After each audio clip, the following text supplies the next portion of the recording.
Fáilte roimh leis go Park an Corcaigh an sa Ceannais Iomána na hÉireann le bhéal Idirmheánach Cumann an Athar Néill áíochant leis an Tulach Ruáin beag an cliteach a habh sa isteach ag an cúpla nómad idir sé a chlog sin is súil go mór leis a gceansa.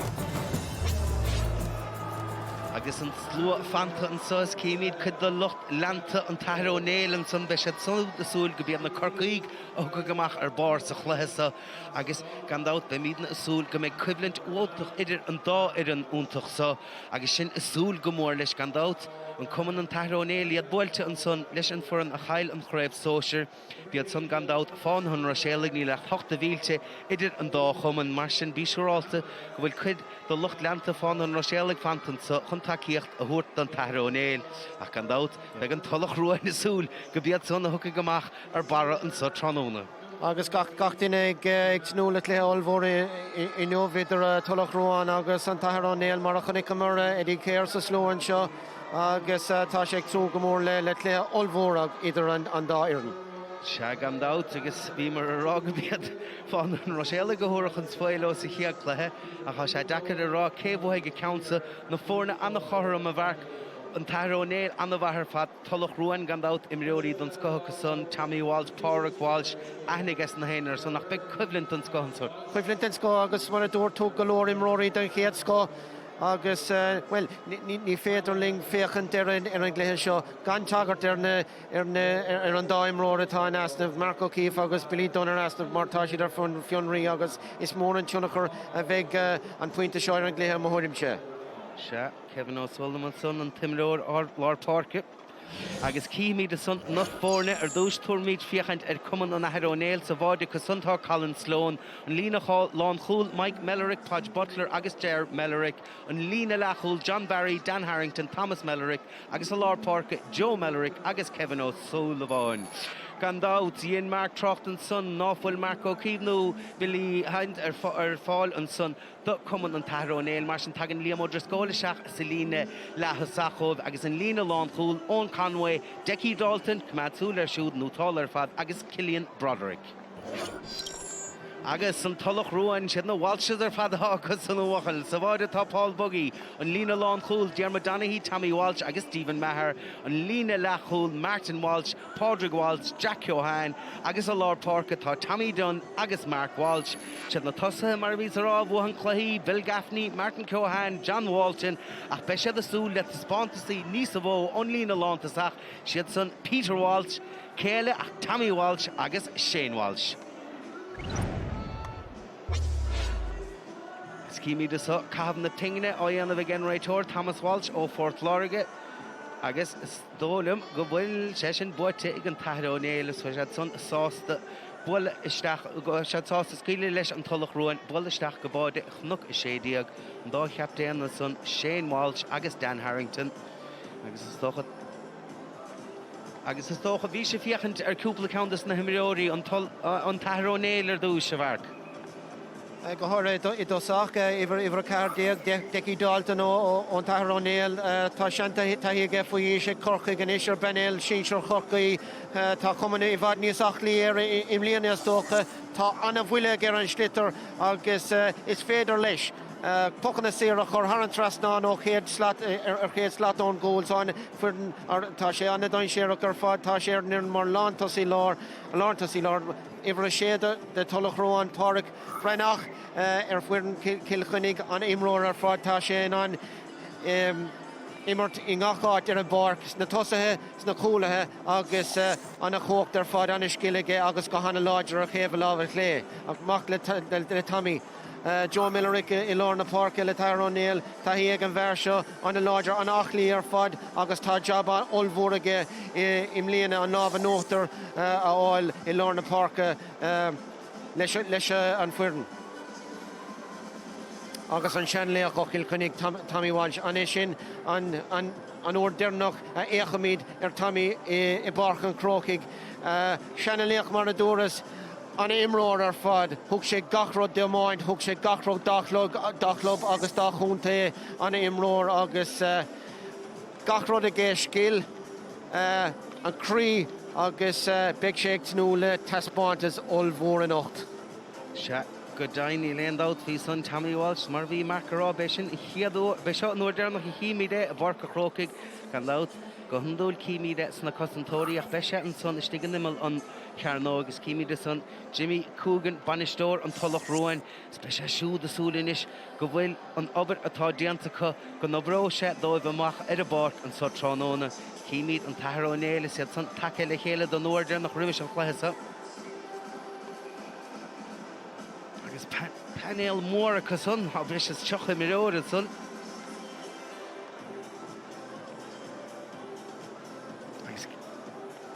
agus Brian Sweeney son na Lárnaíon agus son na cóirle dá imiróí don uair dearnach agus cóbhanistóir seo gan dát agus be sé siúd a roiil ó san ná fágaí i bhór diaige imir a chluthe ná imir an ócáid. Substitutes and backroom team, please come to the side now.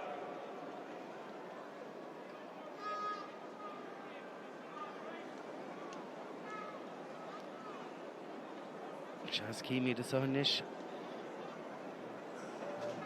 agus sin olaf chun tús a chur leis seo is gan dát rimis an chluicheann sa beag nómad Ciúnas agan in ómós do Brendan a hÉireann iarimiróir le Cumann an Athar Néill ó Corcaigh agus gan dát chun do lucht takeíochta is mó a bhí a có.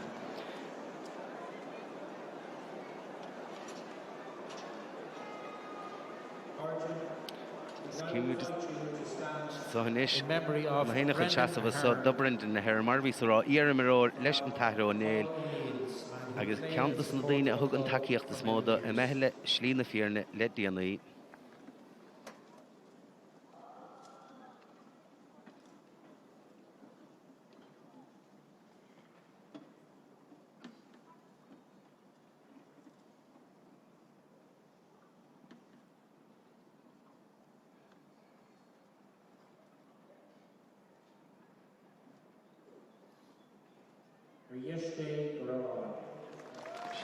Dhéiste go raibh anna mílis is má bheáil le siúd amach siad an chluiche Rob Brendan an sa tránóna.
Árán na bhríon Craobh an dáireann olaf chun dul chun trodan son an réiteoir Thomas Walsh Lárnaíon agus sé chléan na Walsh a bheith an tránóna teachtar dó bhí gimmart an Tulach Ruáin agus céileo a bheith an bua an son an Tulach Ruáin gan dáta gimmart isteach go dtí an báide an son os cóir cnocha sé díag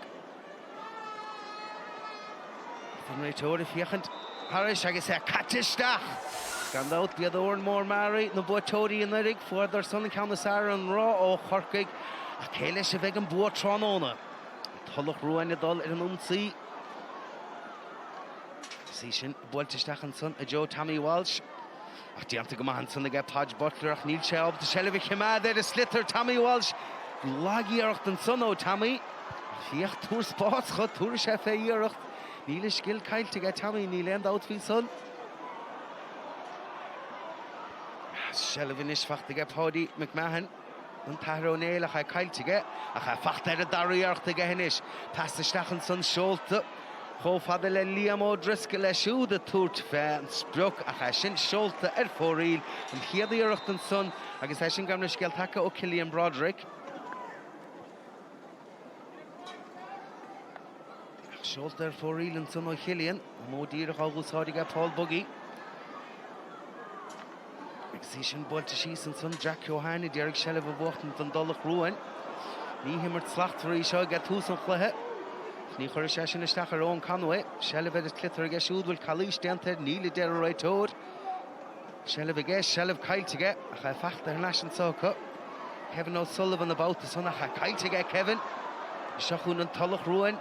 Dearg an clitar son a scuile isteach tapig. A Joe an lína lánta sach. A cha ruair a bháin eile léite go maithe Pád Butler. Léite beidir níos a bharige Tommy Walsh as Calís déanta sin. So chi chéad gáineomad a bhart níomar Tráchtaireacht ach sin Cluiche Ceannais leis. Níomar Tráchtaireacht ach tá sé oscailte ní léon foxéir feite i gcéan counters na fórna go dtí seo. Thomas Mellerick inis a mó díreach á gúsáide ige siúd. Cá dite sí agus déanta go maith an son a ríis. Again Tommy Walsh eile, Tommy Walsh a bhaile.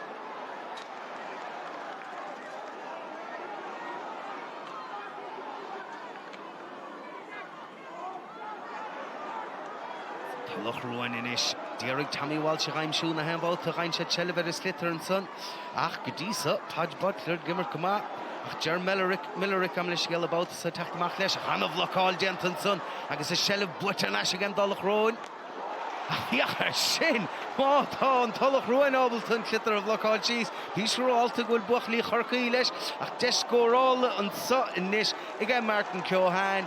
Ach díreach mar dhéanaan Athar Néill ar a daibheile í sin seolta ar fóraíl. Ar fóraíl Martin Cíobháin ar fanéil Cill Chainnigh bhí sé an orig rómhá leis an iireachtain an uair sin le Tomás Dunn is dócha agus an seans chora móta éis sin.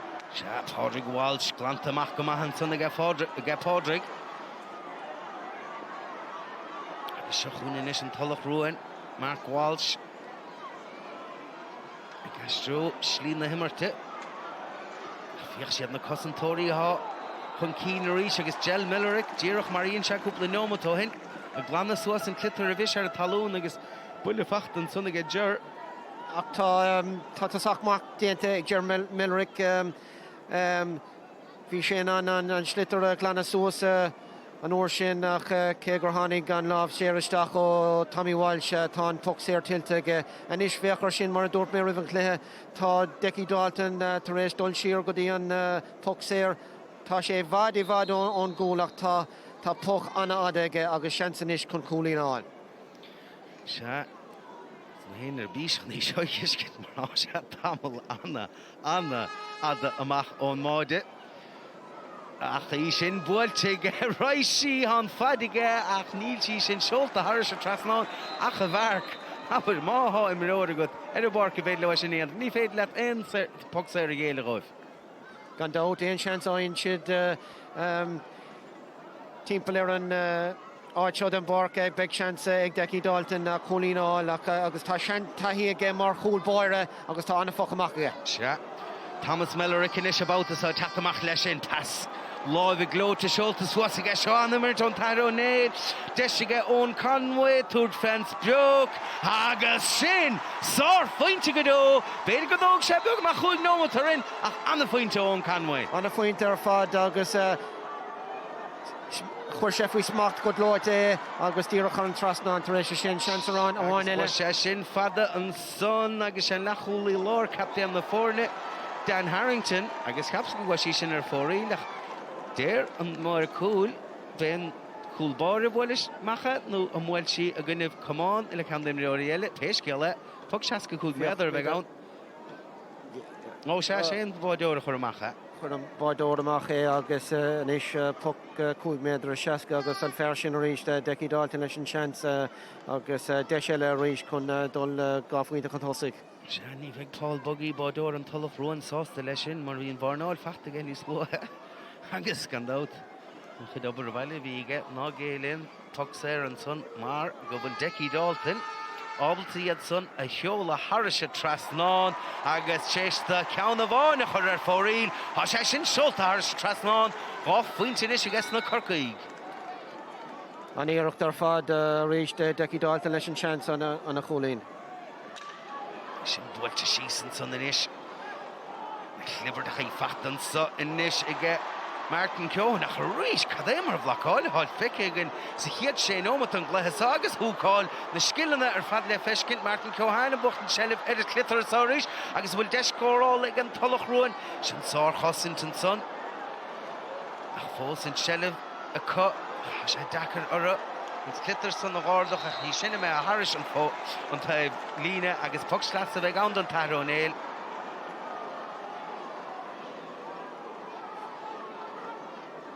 Fiach mi nílam cinnte an raibh sé ar an lína níochar ní raibh sé go cearcha mé an níród caitisteach ag an feartaobh lína tar éis sé sin agus Sean tá dearg beidir an son a bhart le an Athar ó Néill mar gan dat. beidir go raibh an sellh an son ag an Tulach Ruáin hí sin bhailte is go sí sin haris a taobh lína leis. Ja, díra kar an tréimh taobh lína rí seans de Tulach Ruáin puc taobh lína a hágant agus an líróid a choristeach rimime le Carnoige. Agus beidir go bné an tora ceart mar ní raibh an pucslaas a son tuilte i gceith an Athar ó Néill siad an Tulach Ruáin inis. John Walton a bhil an clitar isteach an son agus í sin titim go dain séireach agus í chéanna chlibert ceart an son ach bhíoch Thomas Mellor go bhátasa a techt siar a cosint níl sé ábalta an slitar a gáilt agus deirí ar áil níl sí glantamach í fachta más sé gceith an Tulach Ruáin agus sé Bill Gaffney a thug fens beag a bhátasa ach níocht son a methir fóríl. Deis an iachar an sin bhí sé dul siar agus bhí sé ag déanana bhíocht bhúla ar a ggólainn agus chuig sé dhéis agus ar fóríil. Ach gadíoch an céad go déanta aige páric Walsh an is sa staach san immert. Cad é mar leich agus í sin bhailte fad aige Pádraig. Decha Joe Tommy níl sé siúdábalta se le bh cheimad agus híoch a rís dear Melloric go díosas a chléthe gimmert nó tála ar fad. Ón Conway sé siúda fór an chiad tuinte don glethe sin bhailte tunga Kevin O'Sullivan pí a scéúntaach an son. Ó Kevin O'Sullivan chroig sé an spáscha héin níonn sé aon darúd leis an éireacht anna faointe. Anna faointe ar fad go díreach I dosach anna feasar fad ar an úrlár agus anna chosíocht ar fad anna chas ar fad agus ar hevalabhah le díreach an trast anna hosach ar fad óna fíor ó émhachaí le. Seair deir Kevin O'Sullivan mar mach sé sin feice go ar gút kisfuil in slí gas sé mar sin a mí sé fada muohas ard faointe chiacha san Taj Butler a san Bert Timpler a cha fósa teachtamach leis a clitar dro fast láimh an son Jack Keogh léite go maithe ga siúd ar a chi sin seoltas was na Corcaigh ga siúd agus í methe haris an taobh líne. Agus go háirithe na tosa Tulach Ruáin tá sí chun socrú síos go fóil tá sí beagán ar a bhí seach an sort an smacht níl sé fuirfuinnéachar ach tá fácha ge fós chun socrú síos agus tá si beag siad ag snú le socrú síos go lua. Kevin O'Sullivan a sanna fór an pointe dearnach an Tulach Ruáin ní sé lechaine bheit a dul siar leis a bátasan sé le chun cíú wachalach híoch teasan na párcach na brosí seo amachcha. Cé bhthe go rás agus sin obair chruaig an san déanta a fuachtan san aige John Walton chuir sé iarracht ar fóríl cúpla nómad ó hin. Beidir go dóg sé 9 nómad agus stahad secondar a scóráid ach scóir an scóige John Walton. Scóir an scóach I dúspára puc taobh lína anna gain séireach ar fad ó imróir ó na Néill agus díreach trasna na parc I rúnach dosna na daine tá ag gimmart I dro cnoch séideag agus anna chríoch ar fad. Bill Gaffney an son sellh fachta ga siúd an bocamach. Agus sin is sé díreach Tommy Walsh a chaim siúach. Peim number bhaile I dhéanaan Athar ó Néill go dísa Mike Melloric an bátasa teach teasna. Jerry hín an deanach Mike bátasa I sin glanta suasaige agus an lína lán chúla gimmart nó tála ó bh lár na huaire. Ja, lán lína chúla an Athar ó Néill ag immert tar bar ar fád an lábhan óchttar go hiiles go mláánna chu gachlíróda a hagan isteach bín sin an é a bhua agus a glanna tar éis sé sin so an lábhan óchttar ag an lán agus beag siad an na hásta sin. Kevin O'Sullivan in is take teasnach ní seo hógan agus sé teasan na parc an bhar dearnach ach bí seáil tanis go dasó ghaig Go raibh sí sin suas na park an bouta so mar géad sé scór ag go bouta Idirmheánach. Agus é sin builte bhad níos sa bhar aige. Agus an Gháil sanna sig gan lántasach Deicí Dalton. Ach, má bhí Gháil man sanna ge Deicí Dalton bhí cosint níos sa bhar gan Tulach Ruáin. Rís Néill an nimmer tá chlachfar, go sí sin haris a taimhlína dhéine de réitóir. Buile de Gháil an fachta gan Martin Walsh. Buile de Gháil ag Deicí Dalton an sin Martin Walsh agus féachar an fear seo seans amháin eile. Tá sé beagání níos deacra an taobh seo nuair atá búla puc taobhlína hÉamh lábha clé ach seans dar nóid chun puintáil a ríis. Se. Agus míad chuna sa bhfuil Deicí sin bhfuil sí sin a casa isteach. Iarracht bha ach ar fóraíl. Iarracht bha ach tá sé aní achar nuair a bhúlann tú hÉamh dul lábha clé mar bín an ilinn na bhad níos géire. Sin builte machchan is go Paul Buggy a mó díoch a úsáide an Tulach Ruáin an so chiad leach cad é mar Gháil sanna ge Tommy Walsh cad é mar fís a skill agus an passan seolta chasan na parke agus deiscóráil le bhfuil Mark Walsh sin sé siar leis ach a rís sin blokáilta sííarach le Stephen Maher about the son a céile há take amach ach an camera héin Tommy Walsh ach fiú héin á sé siú blokáilta síos ón Conway is a bhfuil clitar swas na parke bhfuil dain séir an don Tulach Ruáin tá muna féile ó cosint ach bhíoch go bhfuil sé drábal tar cosint a bhar. Tá létar éis oscail suas san éis agus anna éimart ar fad an lácholaí Tommy Walsh iver a trí. Féachar sin gháil san éirigh Tommy Walsh cosú leis na seanléanta anna lábh ar fad agus sí sin titisteach an mail na Carnóige ach bhíon bádóir Colin Sloan drásás a scuile lei sin ach féidir go raibh deis sanna ga captain na fórna Shane Walsh ar scór don Tulach Ruáin. Má bhí ní hapig sé an deis san agus í sin fachtan sanna ga Rob Colin ten sé siar leis. An cían is an Athar Néill a chan Emerton son agus sé Dermot Dahanny an bhautas up. Agus an dálína lán chúil ar an dáir an na gimmart nútála ar fad Shane Walsh sin is captain na fórne. Bólinn sé sin siar an son cho fada le Thomas John Tommy Dunn na túd fence broke lagíocht ó Tommy an íocht na mehead fóríl. Ar fóríl ríis agus seans amháin le Tulach Ruáin ach an méid brú atá siad faoi tá sé an éáach ar fad ó hÉamh an dáir an rát ibre tá ag buint leob. Se agus Jack Cíobháin abouta san nach céanar a bhéine timpplair Joe Mellerick nuair a heol Colin Sloan an slitar amach a gachar sin sár chosint an bhauta bháin eile. Agus a deamtain sanna ga Mike Mellerick a sin builte stachan is céabh go rása. Cumhéir go bé an lán take Tommy Walsh. Bhíocht Deicí Dalton a chubrú diabar ar siúd ach páric Walsh céile tacht siar chun cabhrún san le Tommy.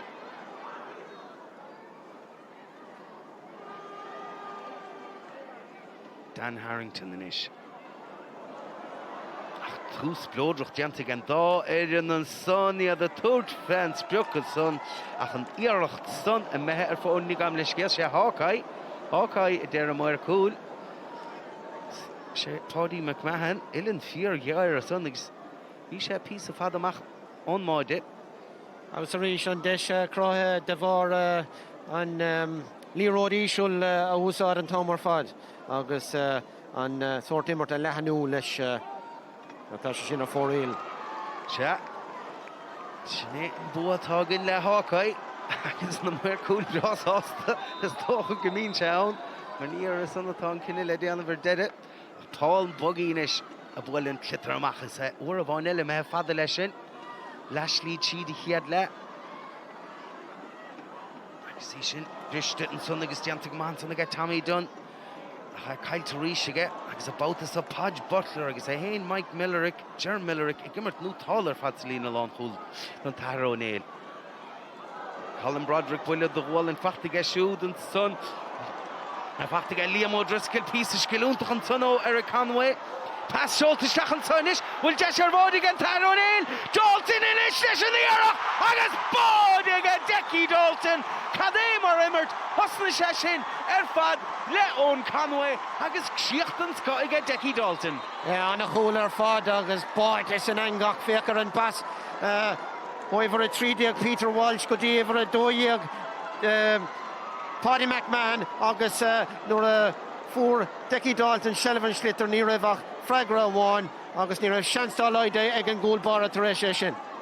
Gan é mar immerton son agus gan é chance in éair ga Paul Buggy ach an pokamach tóca go tappa gwaig Lashley Cheedy chiad las ganach scór amháin fachta gan Tulach Ruáin. Cá sé é sinna chur na cartach a réitóir rágfuil Calís gemta an son ige John Walton. Agus tá Deici Dalton ag tachtamach a rís chun an ceann sin a thugant agus a rís lámh in uachtar an is ag an Athar Néill tá siad ag tá lámh an uachtar a tá siad ag immer cahanmhar fad go háirthe sa tríú lár agus an is tá seansal ag Deici Dalton sé faointe a chur idir na fórna. Se agus tá a gin go bhfuil an fadige Deici Dalton ní lendát faoi son.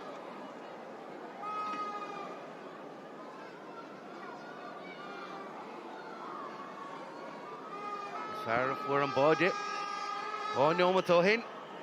Idíú agus is seola a sin isteach bhfuil sí sinna methar sin trasnáin agus leistigh den nómató bháin tá sé faointe in na fórna Mark. Sé faointe ar na fórna agus gach cumar an scéil go bhfuil an Athar Néill go compórdach tá deachreachtaí ag tularrón seansanna a chrothú mar tá an lámh an uachtar go hiilis go thomláin ag na cúlathe ó an Athar Néill. Tá ní lendát faoi son, deanta go maithe Padge Butler a chur sé Thomas Millerick faoi bhú agus nócha brú a chur son ar Thomas a puc 65 méadar a bheith ann don Tulach Ruáin agus cá sé dí seo tá sin bhfuil se luas a chléach tá scóir na tá stáil tabbar puinte bháin sé 6-9 ní bheith sé tásta leis sin a bharc. Well, chuig an slittar an taobhlína ag an dearach. Mar a dúir tú seansan is de Tulach Ruáin an cólínáil agus tá cólín. Tá sé anna háachta gur fad mar tá cólín ag thascáil go géarúthe mar a dúir tú cé go bhfuil sé có luas a chluthe tá siad tá an Athar Néill sé cholín chun cín agus caiig siad an ceann sináil chun socrú síos. Shane Walsh, captain na fórna take amach. Ní sé seo éasca. Cumann na maithas ar sin bhfuil sí casa ar dheis tá déir na muir cúil nó an muir cúil a bháin an son agus iarracht eile seolta ar fóríil an son ag an Tulach Ruáin. Ach, beabhann son ar Colin Sloan sin buntas was na parke. Gan Athar Néill, sé fachtan son ag Joe Millerick. Joe chastan son go Paddy McMahon gan nó sé siúdaí hól an pass isteach go Deici Dalton. Don báide son, cócinúnach is a bheith sí sinna gan uachtaigh nó mar sin nó raibh dead attack leis an gcluicheansa. Joe Millerick. Joe ní seo bhfuil an son go Paddy McMahon fear go bhfuil feicálaach go maithan sos chiad le pass sin plí cliste an son tuas na parca hí sin seolta chastan an son iad a díreach Kevin O'Sullivan a ghaimsú. Dro fast an son go Kevin ní raibh mór an de hansaige an son. Shelly cumad ar a clitar go seachún inis a Tulach Ruáin. Shelly tá get Peter Walsh take a leistigh an son de Paddy Butler nó de Padge Butler gam leis scéal a mehe siar an son go Shane Walsh beidir go gur sé an puc 65 méadar ar fóríl ach níon sé dearúd leis sin. Nach rinne ar fad agus cé go raibh an imróigh buintúsáideach a rianamh bhaintáiste sort sean séar a bhí ann agus annach riach ar fad.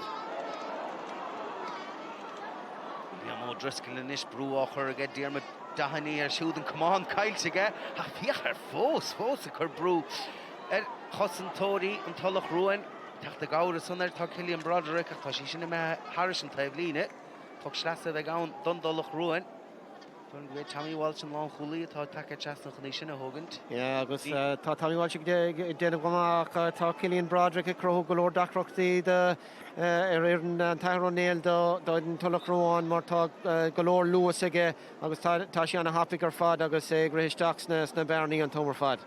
Sin bult sa suas na parcan sunnach í léitige Joe Millerick. Stíos an tús blódrach an chluthe sucra síos ábhrín ach siad an Athar Néill atá sucra síos a bhaidní sa tapúlan sa chiad le.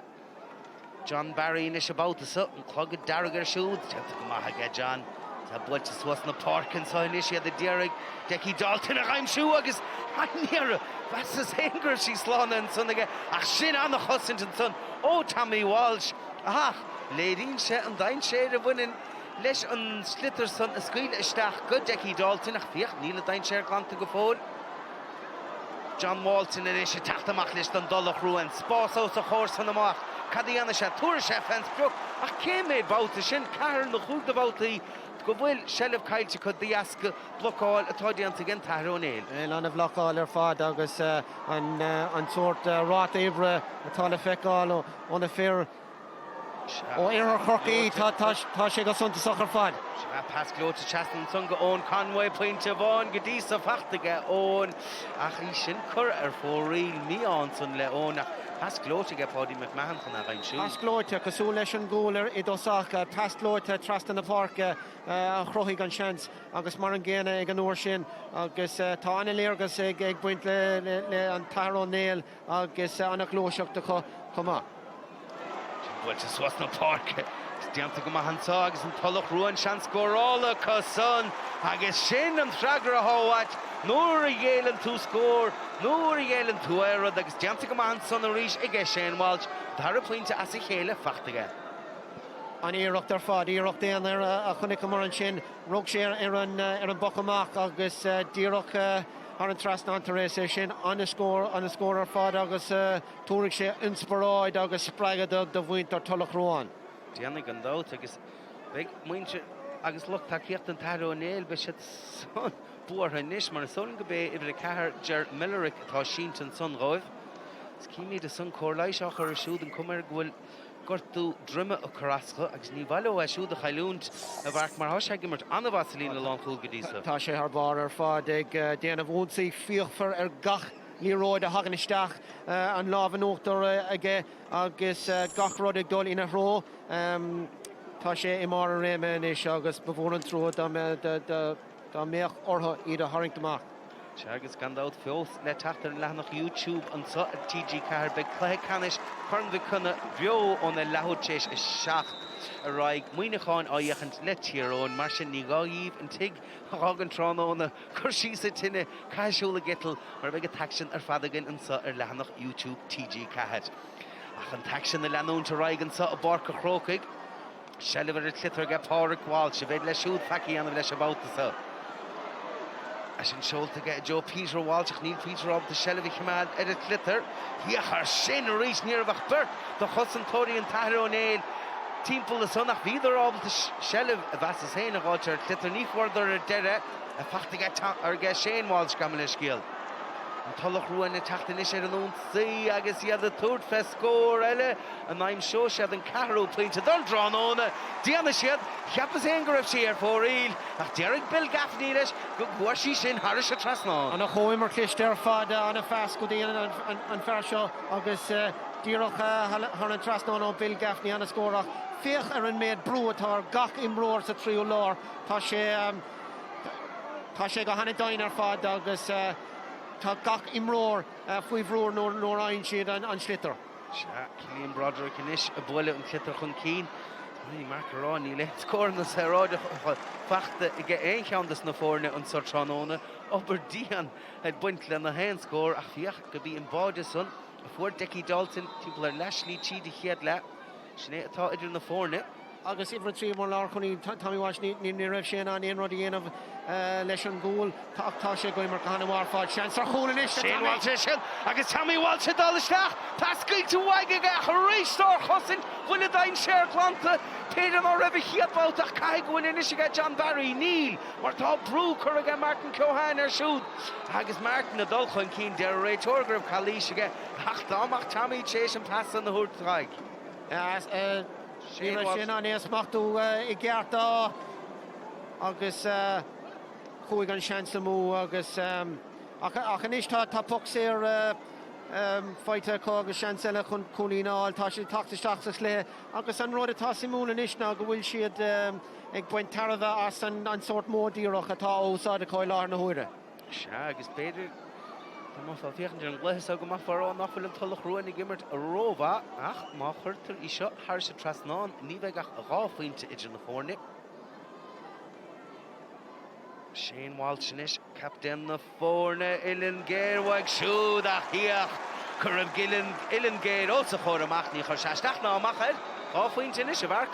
Áfuinte agus beic Tulach Ruáin an a hástal lei sin mar tá sí faoi bhrú ó hosach an cluiche ach sár chuidlint atá ann idir an dá ar an inis. Se, Mark Walsh son a tóir de passwaig. Seachúnan Tulach Ruáin ná bhreála ó son, cúpla scór eile. Chur leis a méid atá fachta chu go dtí sa chiad legs cnamh ná déanana dí sin is. Deis scóráil úntacha agus deis a garbáide agus bhain sí sin a meisiach. Wachel! Cad é mar bháidean son, cóimar dúntach agus í csiachna go dtíon líontánan son i gceith Martin Cíobháin agus inis an Tulach Ruáin chun cín. Inis chun cín ach i dús barda an a fáisisteach ó Tommy Walsh ag úsáid an sór taithí atáge agus tar éis sin nuair a fuair sin Walsh Shelvan Clitter an a fáisisteach agus críoch den scó tar éis sin. Seagus a gaiis na seolta inis gan Tulach Ruáin. Tommy a túd bheith íarachta son lagíarachta ríseo Tommy agus Colin Sloan á ranamach puint idir na fórna agus anna chuiblint go dóin sa gine geann áras trónóna. Diarma dahaní inis. Pasála Clitter amach an son chofada le Mark Walsh. Go Martin Walsh gam leis scéal agus dear réid tóir bhfuil calísteant an sunna ga Martin Walsh. Ní dócha gáram fiúbhain fiochan suas mar go bheith Decí Dalton go gomach chunaí seo a thógant. An náb sé a ríseach an numar cos céim ag ibar a cúig an seo Martin Walsh ach féach an gúla ríse agus anna chríoch ar fad mar ba Ilan Géir a bhí ón ach críocht den scó agus bhí sé báite sin engacht tar éis sin ach seansan is ag Decí Dalton a rís ó foc sé na fórna chur cóscóir agus tá sár chuiblint idir an dáir na feicáin is agus anna léir fad. Se anna chuiblint an sug go dóg an faciid in na fórne. An puinte a bháinna son nach tá sa gona fada crunne sa bhainin leis a bharsa. Clitar ádathe í seolta agus féidir má lecht an Tráchtaireacht cura go má son ar Decí Dalton mar bafach siúráilta glan go gurch sé sin thar sa trasnáin. Agus mar a dóras hena tá Tommy Walsh ar ibar a trí ag déanamh an job ar Decí inis agus tá taithí ag Tommy mar dimar séla fuirin sínsir Cill Chainnigh le linn srá i gábhílas nídíag agus tá sé ag déanamh an job mar is simróir an ein séireach é Decí Dalton ach tá sár ó muíocht idir an bheirt inis. Seas cíimi de son éon nó Diago go fuair Cumann an Athar ó Néill éon scór sa chluiche. Cé gur an láb an óchttar chu son agus sin isteach i Joe Lashley Cheat an chiad le.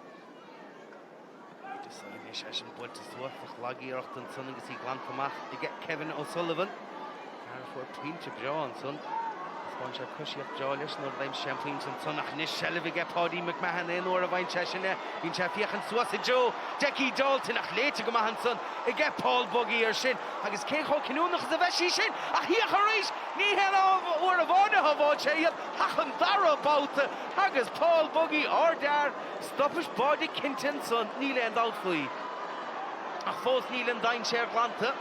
Cumann an Athar ó Néill a dul chun cín agus Cillian Broderick í sin builte siar seolta siar aige í sin curisteach agus é sin seolta thar sa trasnáin ón Conway fear eile thugim mar tanna bha.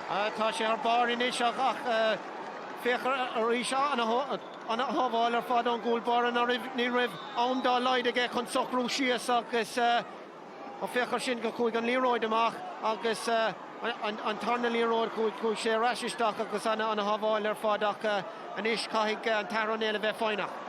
Siad a bheith sin builteisteach an sonach lagíocht seansan son le Colin Sloan. Cé go dánig gramú the stachad ach a chalinn an tá dearg leat a son mar aníara go gaiilis sellh slitnar cosmí de son. Nómat an bhreise im reofar an son na fórna a scór. Drobh tún cartan sa inis de scórála bhfuil de se curváidean sa an Tulach Ruáin a dul ar an únsaí agus báide díreach riimiis le hama agus an Cumann bristeige ach fós féin í sin báte sa líontáin agus Peter Walsh an bátasan ach an botún ó Colin Sloan. Chomhaimar cliste a rís díreach isteach go dtí ibar a trídíag Peter Walsh, Néill Kinta an Rivach Lach Cumann again, ach Craobh sé go glóite, isteach san angach agus a rís Tulach Ruáin chun tosig agus cé go bhfuil siad faoi bhrú beag siad an a háiste ar fad go bhfuil siad chun tosig. Peisiad gan dát mar bhí Cumann am ahasad Cumann an tathar ó Néill. Is leisli tí de chiad leach mala tú cart take ar a scórin is ach is dócha go bhí seo an deis dearnach a bheith ag Cumann an tathar ó Néill. Puinte eile a raimsú ach an dábháid i cécho cinúnach is a bheisiad san a bharc. Agus cosúla sin chéad le Bruntanas an gúlbar a Pocamach Garage agus thug sé an seans de Tulach Ruáin agus thug siad an seans a rís seans ag Decí Dalton in isis cé go bhfuil siad go bhfuil Tulach Ruáin chun cín caithfidh an tathar ó Néill a bheith fáinach úsáid an slitar mar is gná agus crothóigh siad na seansanna. Agus beidir go gur se ceann ar fóraíl chuig nómatá hénach níana sé an darúd ferró puinte don Scotland son agus inis nílach ráfainte idir na fórne agus an adóg dearnach séitin son a generator Thomas Walsh cad mar chublinn tá a gine so a gean áras an ráta ibre ón dá idir níadáil ábalta na scóranna a hógant ach is dócha botún íon Colin Slohan son a thug an tarna bháid an Tulach Ruáin an scóra geile hama Tulach Ruáin a dó cúig Cumann an tathar ó Néill a hena sé. Agus áirtlaí ar fad be mí ag súil go mór leis an tarna le mar a dúir tú an nábhan óachtar in is ag de Tulach Ruáin ach ní bheith brise Craobh ag an tathar ó Néill mar tá siad fós a cléa. Tá ní léon dát faoi son mar bhí áidir son bhí son a bhí go a George tús an chiad le cíimiad son sé son a fuór an chiad scór don glethe ón Conall a chuirí sin Harris a trasnáin idir gimmert anmha an lína lethúil ach go háidir agus idir ábalta na scór na hógant agus cadé mar cosíocht an son ag Kevin O'Sullivan agus níon sé aon darúd lena ar a chunaí heola Harris a trasnáin a fós éon bhí Tulach Ruáin ag aimsú na scórna John Walton a chur accounts an Harris a trasnáin bóibh agus cén á raibh na scór na tacht róthéráid a chud bhíidir fós á gimad a chur ar chlár a scór ach bhí seo an bháide a fuór an tathar ó Néill céile Decí Dalton an sunnaistigh an slí a hasre leistigh de Tommy Walsh a chun sé sin ar fad ó nimmert ó Paddy McMahon fós éon bhín Tulach Ruáin fós a gaiimsú na scórna Shane Walsh captéan na fórna le ráfaointe tapaigh iní ag chéile agus bhíochar seo a gur cosíocht ó Shane Walsh nuair a chroise an deis ar bháide an sa dá an Tulach Ruáin agus níon Martin Keown aon darúd lena iirecht an son chun an Tulach Ruáin a churchan cín sa chiaadúir sa chluthe a fós éon bhí an tathar ó Néill a teachtar leis sa chluthe bhí rábal na scórna a ghaimsú ní rábal cap chofrist svíidir a gan na tús bhí deis an sathríéis a chu ar bháide agus níor dhéon Peter Walsh aon darúd leis sin tééis an botún ó Colin Sloan agus is dócha fiochan de chiad le san na bhar be an dáirin sásta leis an taspátas wa mar ní facatara. Well, is dócha go mbeidh Tulach Ruáin sásta leis an tora ag le hám agus beag an tathar ó Néill sásta leis an sór taspántas a thugadidir seachas na botúin a rinne siad ag deire an chéad le ach níl mórránin ar na fórna seans ag an dáireann sa tarna le mar a dúras rivan an rih le hama ní bheith an tathar ó Néill ní bheith siad mórrán díach mar tá siad fós a clé agus tá siad ag crothúd deachreachtaí dos na cúlathe Tulach Ruáin ach Tulach Ruáin in is an nábhan óachtar acu ó thaobh scórála de agus beag siad ag snúla taspántas ó bhór sa tarna le. Beis siad gan dát ní léon dát faoi son agus gan dát be míad na thnáis an sa ó ceann áras tóga míad brise bog an sa ach fós le techt tá an dara le.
Se agus sin olafan soch an tús a chuir leis an dara leach sin a fnacht an Cumann an Athar Néill teachtamach os na siomraí festis an Tulach Ruáin a mothir a bar a chavarc is tócha mar bhí se rá spántas níos sa bhar ag an Athar Néill ach níl se chum mar céanna an Tulach Ruáin a fósiad san chun cín.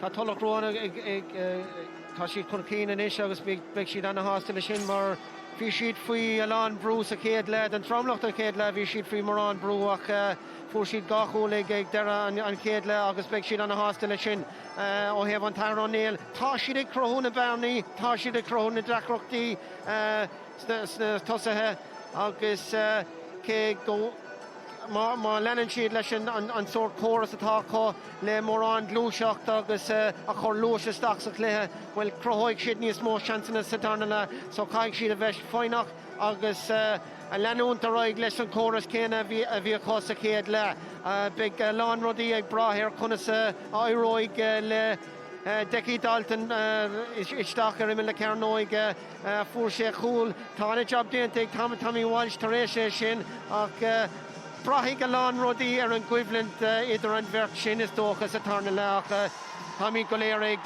tnúna clé olmhór sa tarna le agus má lena míad a roiig cosúil leis an sort le a bhí going sa céad le be míad lánsásta ag deir an le. Beag an dáid cíimí de sun furin an Athar Néill a teachtamach an parkin is agus cíimí go John Walton buc amach go lár parke don Tulach Ruáin mar Walsh a heisteach ar an lína lethasach ó siúd.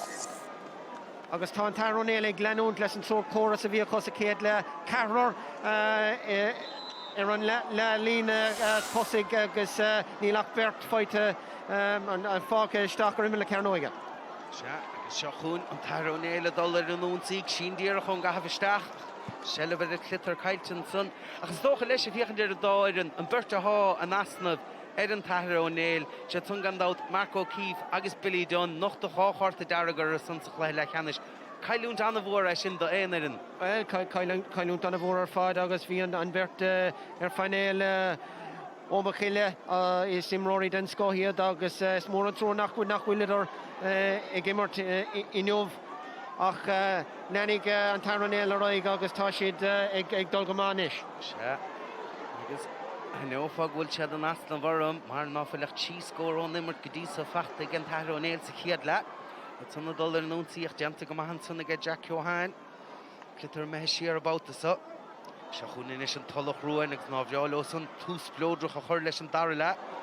Thomas Dunn a chi sin blocáilta síos a rís agus an scill san chofeicáilach an sus a chléthe sa. Deanta go maithan san nimreoir thug immart anna bhar fad Taj Butler. Siú blocáilta síos a rís ach Taj fós a teabha leis agus cabhar tacin sanna ge ó Kevin O'Sullivan. Siar an sun in is chofada le Thomas Mellerick. Seo chun in is Cumann an Athar Néill a módíadach isteach an sunnaí a Derek Decky Dalton a raimsú a chánig Decky amach an sun. Achas tólim go bé Cillian Broderick a thógan clitar waig about sun. Imreoir féin, cha glant amach an sun again Tulach Ruáin a Harris an taobh líne. Agus Pádraig Walsh a rís a raisic scúba ag tucha an líróid séir agus ag léamh an cluiche go háirithe nóair ris mar chéad deir an céad le bhí sé ag iarraigh dul amach ag cabhrú an lán lína agus chunig mar an mé céan a rís. Dalton take amach an sin a hógan agus í sin chun túirteach go maach í methe ar fóríl. Agus trochaíocht an sin ó Decky aspartaí ar a héamh féin agus botún ar fad agus Se de scóráil fíor dachar bhí san beidir go méid níos a bhar Decky go máid stigar imar le chearnóga ní iad arálaigh ach fós éon an sellh cosún agus deanta go maithain is go captain na fórna Dan Harrington ach go leor brúáchar ar siúd agus deanta go maithain sanna go Tomás Dunn Tomás inis dearg spás a chrathúga féin rud a háid deanta ga ach smacht caiilte ga a slitar gan uair cinúnach Dan Harrington tach teasna a sin builteach inis chofada le Joe Mellerick. Módíadach a chiach a rís an skillson ag puchalí Cill Chainnigh ábalta an slitar a hógant síos os na frachacha a cha blocáilta.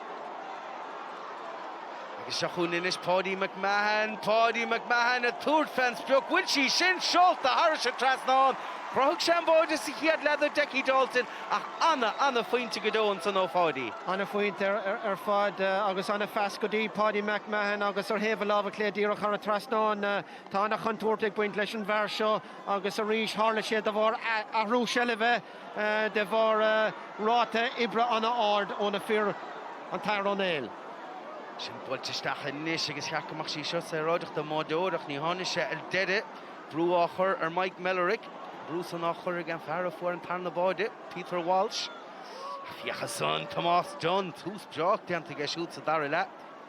Agus fiacha Oilen Gary sin bulteisteach ach ní lensam agus na muir coolan son. Sin bulteisteach ge Peter Walsh.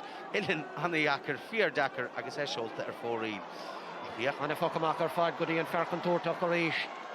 Paddy McMahon for a pointy sin shot and son late Cumann son get Porrig Walsh Hershin now cadas the harness a fish helped and dine share of lana. Yeah, Jack Porrig sort share and Ishtashe Glee of Gachrod. This is so good be at son the cannery a thought has thought on Tulach Ruáin agus yet son the doll at an sea. Agus desh score all in Nishikai shin bulteisteach and son get Tommy Walsh. Reach and ain't you about the stolen good she shouldn't to get Tommy's the Cluiche.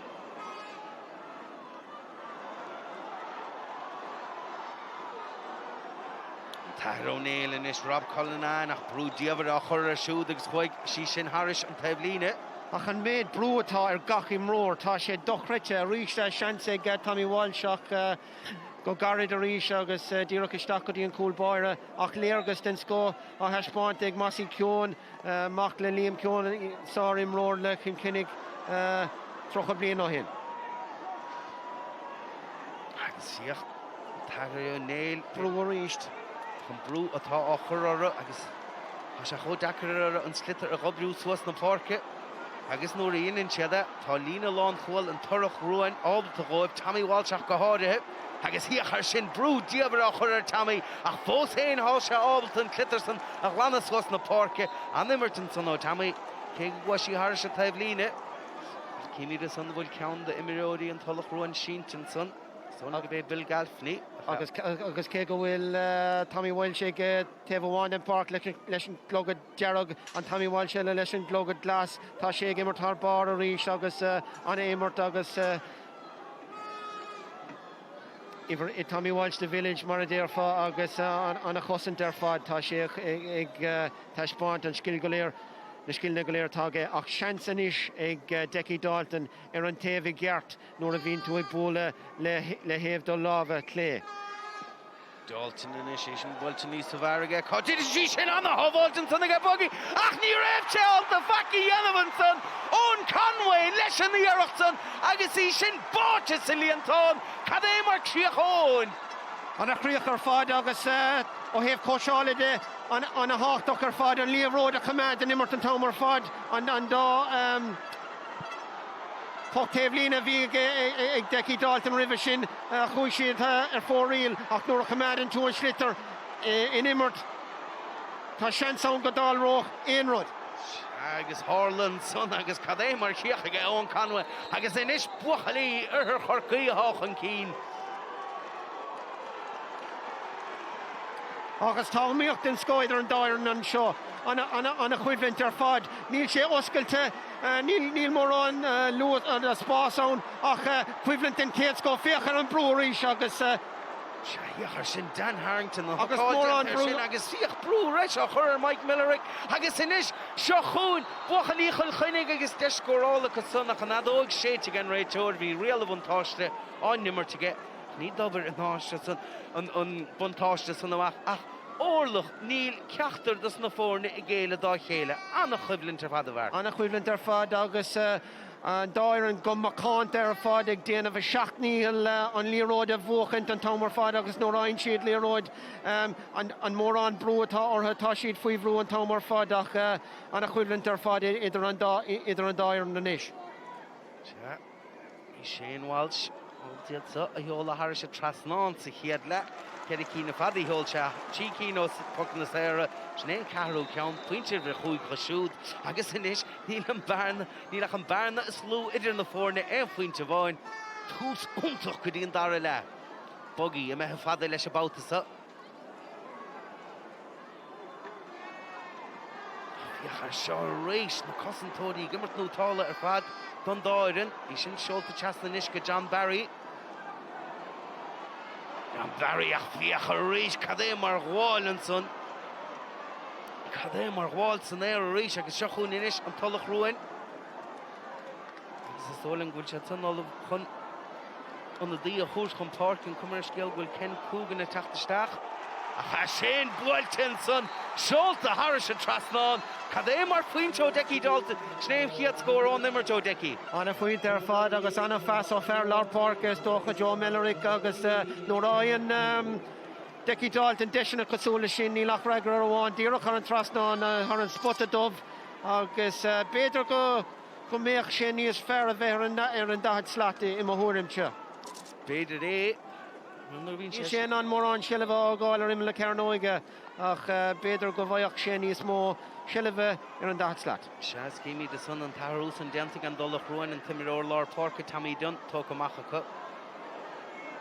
Agus Ken Coogan take isteach an áit ifir chochtíag Rám.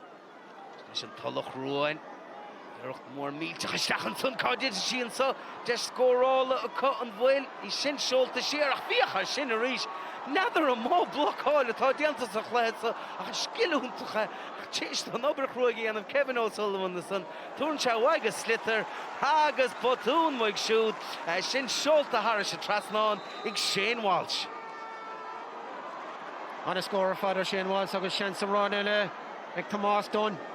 I guess I shoot. Rochari the reach. Yeah, I shoot the tooth fence block. Down to Cumann, son, I got Colin Sloan, I shoot.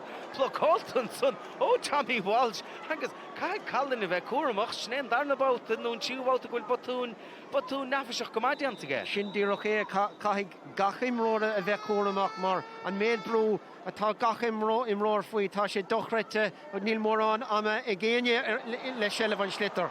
Sure, an Emerton son agus Dianta Cumann son aga Jack Cíobháin. Pass Schulte Waig again son chofad le Martin Cíobháin. Agus Cill Chainnigh a Tulach Ruáin. Pass Chasnan son agus rís elle blockall Dunsko. Agus éine half fiachne in Glas go baile be Sibabun Tanavas. Agus me arás son a sin Schulte Harris again var for an Tanabode. Dun Tulach Ruáin. Peter Walsh, Echiad Fuinte, Dun Glethe, agus na fórna chóscóir ríise bhar. Agus dun dar óir an a scóir fad agus le héad a blockall a rís féchar sin. An méad a blockall tá feice a gcuin I réanch lethe seo tá sé dochrete agus an éáach ar fad. She's na park in is na fórna chóscóir an sa sé no tiag dun darna le agus an chléasa an nimmert luas láthrochacha agus sin pas glóte stachanson go Tommy Walsh a tooth fence brook agus dead here hole is leis an glór is le loch takeíochta an Tulach Ruáin Royals on agus dead here hole pointe vachtige. Agus an fasisteach ó grahar go dí grahar agus Norian Tommy Walsh Colleen tá sé cosúla cool féchel éis leis an glór agus an a fuint ar fad an a goáil san air.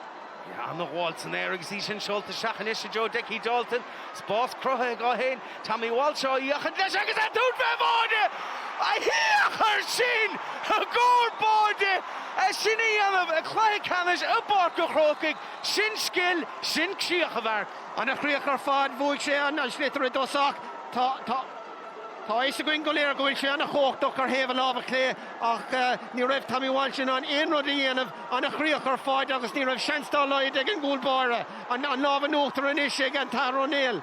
Táach sé sin fachtaigh roiad a rovers héana bhachal bheith is a cainte a feag mísa cad é mar chríoch a get Decky Dalton agus sin is cháfuinte idir na fórne an sa Cíobháin an Tulach Ruáin a rís iad sunblaáil sa síos agus céalach Paddy McMahon bhfuil de se charbáin sa Bóde agus ceann eile fachtan san I get Cillian Broderick ach an obair a rís dianta get Paddy McMahon. An obair dianta Paddy McMahon Ahrú Cíobháin rís díreach go dtí Paddy McMahon agus anna feastar fad go dtí Ferháin eile ifir a chuid Cillian Broderick agus críocht in sco.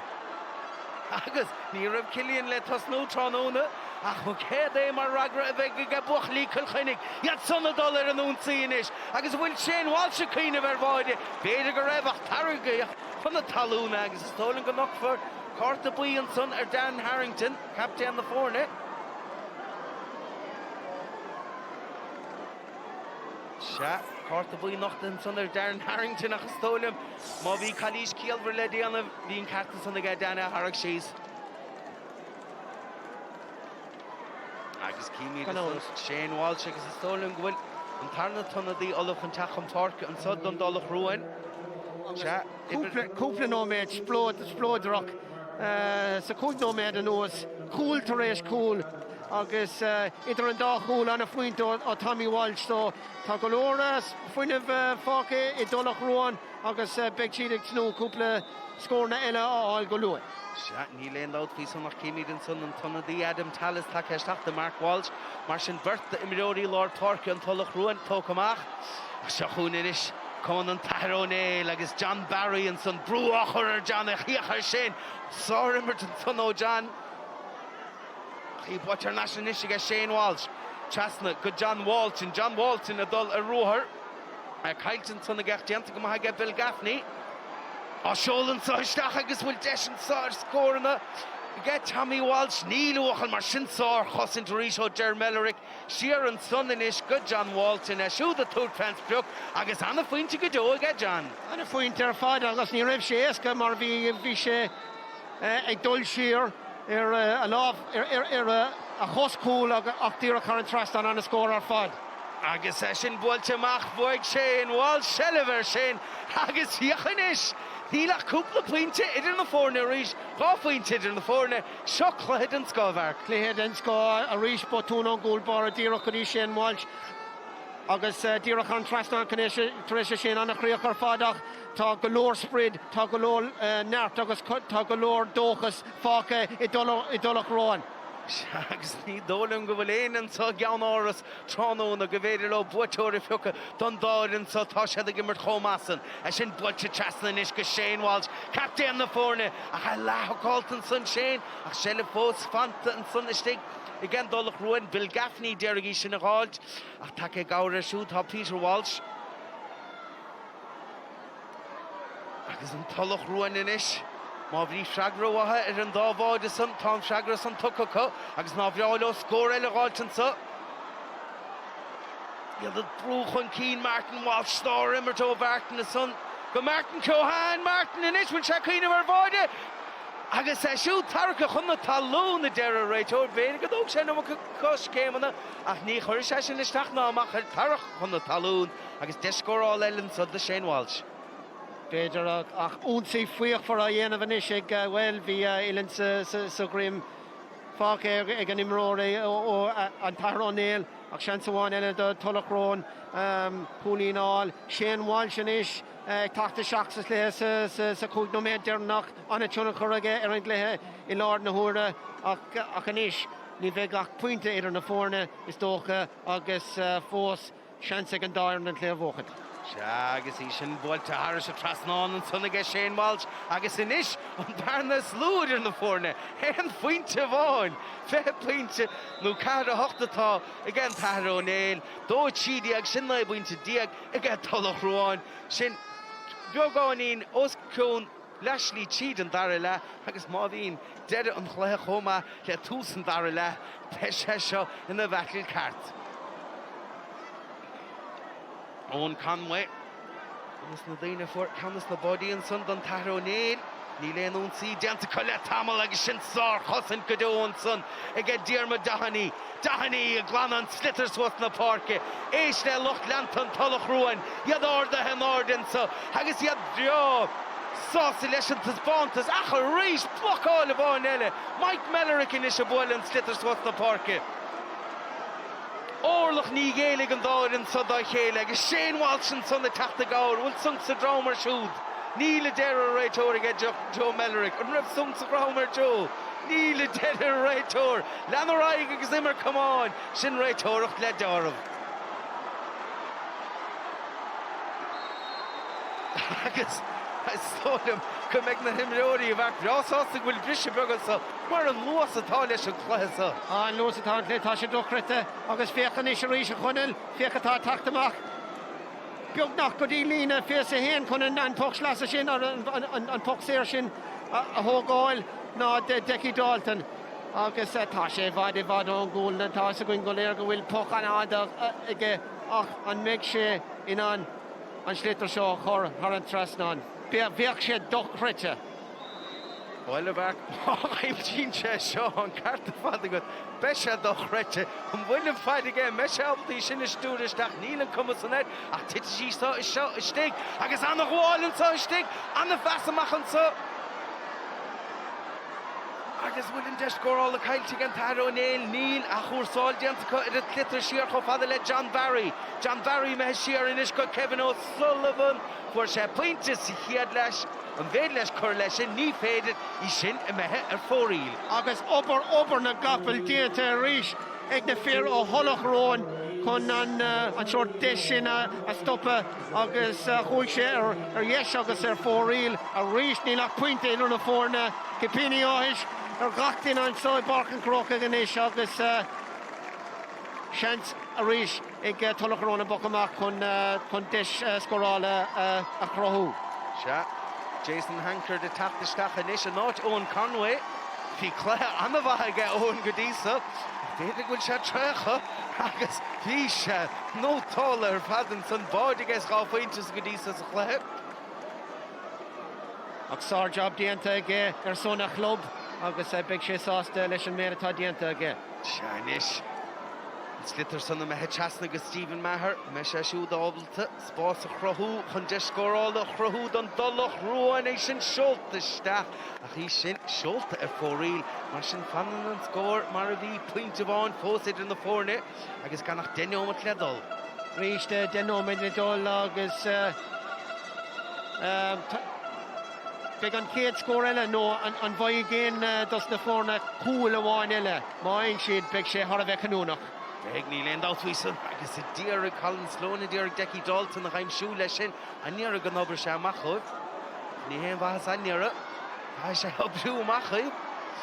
Agus iachas is dimmerton san ó Peter Walsh báide fachta gas I chiad le agus sin búilte Cumann amachas sin tá agus tá na fórna chormasa a barca Corcaigh pointed an scon san ó Peter Walsh. An a fuint ar fád ar héamh lába dhéis cé go raibh sé faoi mór an brú ó Idirmheánach díreach ar an trasnán agus fórna córscóirí agus Pádraig Walsh le Ceannais slitar. Agus má héin sí seo thar sa trasnán cluise sé big cluise sé gló agus cad é mar faintin san ag Pádraig Walsh agus inis buachalíon Tulach Ruáin chun cín. An a scór ar fád tá sé feice going go Joe Pádraig Walsh ar héamh lába lé díreach in aice leis an taobhlína agus díreach ar an trasnán an a scór ar fád agus túirigh sé an a spread agus an a muín de bhaintear Tulach Ruáin agus a ríise ar an slitar inis. Well, ina ha bailthe seacha Pádraig Corcaigh an sanú ha cléad an scofeice agus cléad an scofeice go bailthe leis agus fós le tacht gan dát tá an hocht neomad dearnach Dan Harrington a ball in clitarswas na park inis bhfuil freagra an scór san aige an taithre an Néill agus gan tunadí Jason Hanker de tháinig chun Parkin son Jason a Curbrú an son ach ní raibh seo de sellibh madar a clitar agus seo amach inis le Idirmheánach sin builte suas na parki gesúd agus deanta anna bhain san aige Peter Walsh cho fada le Martin Cíobháin a dul leis tuise róla agus báide ó Martin Cíobháin agus a bharc cé cho cinúnach as a bheith sí sin. Anna cinúnach ar fad mar a dúirt me cúpla nóméad ó hin an céad cúla le beag sé thar a bheith cinúnach ní ród díreach isteach san anlína ní raibh éon ród in aigen na Martin Cíobháin nóair a fuair sé Ceannais slitarach cúláil agus críocht den scó an lábha nuachtar inis ag de buachlaí ó Tulach Ruáin. Se go díreach agus hí éine á gceistún ra freagracha ar an dábháid a tappa go fuair an taithre ó Néill híach go bhfuil uachal agus an lábha nuachtar chu san inis ach Idirmheánach fearrtha gimmert nútála ar fadan sa lína lán cúla glanamach an dain séad.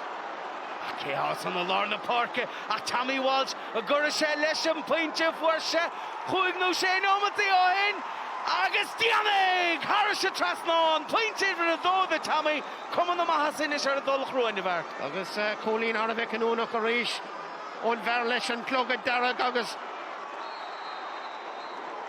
Imahorm she, Tashe Vodnish Lodge or Hevel of Clay, August Nora Forshe and Chancellor Hevel of Clay near Revain Road in Agnach, or Harrod Trastan on a Fuinter Fod, Tulach Ruáin and Ish, Cúig Fuinter Contosse. Agus Kimi de so on the DL Tachon Co, Sean O'Connor, agus Session, and Tachtachtach, and not John Barry. Mar Hassan Roddy in Nish Cara Hochin Feh Pointed, Chia Shady Action, Huig Pointed Seh, ach, Diatach Gamak Casa Ellis the Skilsa, be sure Holte, no, will she heart, Marasocha, Gigapna Hene, Avar, Gamakam Bua again, Néill further and Dava the Tapagasun, ach. Agus Níl mín Kintan me Casa Ella Rig there on Clay, Chance on a hawk the Canish, le Decky Dalton. Ní sé éasca ní leon dófu sin tá sé níos a rúnaí dó mar tá sé ar Hevel of Clay ach seans an a háach ar fad agus caiigh siad a bheith fáinach tar éis sé sin mar tharlóid na seansanna má aon siad má leanan siad leis an sort stíl imre atá có. Decky a túirt feag sí sin seolta seach ísle get sí sin na mé na Carnóig a chéá ar an ach pára Walsh Wachan sin Ceannais agus sin an Ceannais a táhaid ag lethe Ceannais na hÉireann a fós níl a dain séir glanta mar go le sellh buitenas ag Kevin O'Sullivan Kevin a túirt fence jog agus í sin seolta Harris a Trasnán agus inis chear a faointe háidir in na fórnim. Ard scorer fad ó Kevin O'Sullivan bhí sé fí mór an brúach bhí sé an dul tríd an gramú agus tar éis sé sin anna chríoch ar fad ar Hevel of is. Ja, chuig pointes fethe again Tulach Ruáin pointes fethe ag Cumann an Athar Néill Tulach Ruáin in sé an únsaí agus de sé le cáir bháid anú dóga sé pointe an bátas tóga sé pointe sin immert anna chialmhar an son ó Martin Gohan de sé gar bháide a pointe chótáchtach. Ja, pointe chótáchtach agus an cinné geart ag an uair sin agus tá sé Harvit cinúnach an asrú sin ó Onyachiig Martin Clonaisteach go dtí an Lárlíne. Se, Tommy Walsh sin is agus immert chialmhar ó Tommy gúsáid na Cíobháin roi sé sin amach hairse taobhlíne agus tug slasa a bheith an so inis go Cumann an Athar Néill níos lú nach chuig nómad fáca agus zoching meg dónú tí nómad í dám bresin sa hagin. Na do ríseach go imir ófar am bresin mar tíach ní na fór na chorum. Bhí siúrálta go méid casa eile sa scíal an slí go bhfuil an chluiche an immert ag an dáireann. Kevin O'Sullivan á bóla san suas agus in ngeoig Rob Cullinan sellh Edit Clitter a builteisteach an son aige. Blocáilt an son síos agus cáidir sí seo. Nash an son go dtí Timor Lár Park eile Joe Mellerick a Dearg Dalton a chaimsú de sin is a get Dalton. Sin sár chosin to get Tommy Walsh agus sár chosin go dó get Tommy Walsh an son here. Thóla go gaithigh an réiteoir an clitar isteach an son ach hín Tommy Walsh sár chosin tar Decky Dalton. Cén ar rug Decky Dalton ar slitar rinne sé gachróir i gceart chas sé Tommy Walsh ar Hevel of Clay ach an ish. Sin catteach agus hí bhachta an son ag Rob Cullinan a siúd a dulchan cí nach a clitar fáca na dhéige. Decky Dalton in is a tachta gair ar siúd agus a tarachan Cumann an son. Agus hí sin a mé Harris an taobhlíne puck slasa a bheith ann.